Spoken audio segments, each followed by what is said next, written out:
এই কথা বলা যাবে না, এখান থেকে না পরে। কি কথা? আমরা আসলে কোরআনের শুধু কোরআন থেকে শুনবো, কিন্তু বাংলাদেশ শোনার জন্য আমার লোক চলে যাচ্ছে। আরে ভাই, বাংলাদেশ সম্পর্কে আপনাকে জানা লাগবে না?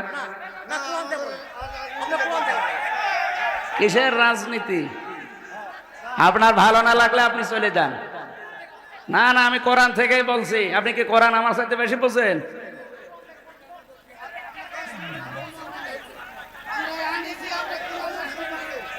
আপনারা আনতে বলেছে কে? আপনাকে আমি বলেছি আমার নিয়ে আসেন।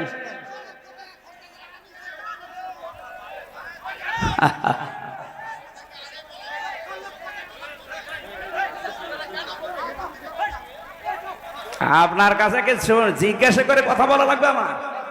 এটা আগস্টের 5 তারিখে করার জায়গা পান না? দেশটা ফোকলা করে ফেলেছেন আপনারা। সব দালালাইগুলো ধরেন, ওগুলো ধরেন, ধরেন ধরেন।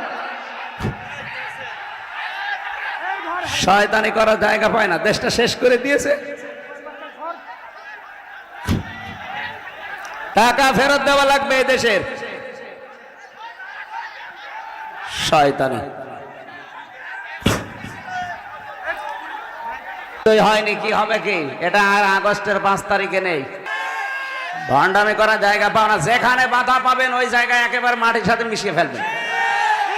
কোনো ছাড় নেই। আর কিসের ছাড়? দেওয়ালে পিঠ ঠেকে গেছে আমাদের। ও তো আর ভিকটিম না। ওরে যদি 3 বছর ওইভাবে আয়না ঘরে রেখে দিত, ওই শয়তান টের পেত। খেয়ে না খেয়ে জীবনটা শেষ করে দিয়েছে আমার। দেশটা ফোকলা করে ফেলেছে, মাল পানি সব বাইরে পাঠিয়ে। আর এখন আবার বলে রাজনীতি হচ্ছে। ওর কাছে জিজ্ঞাসা করে কোরআন আমারে বলা লাগবে? ওর সাথে বেশি বুঝি আমি?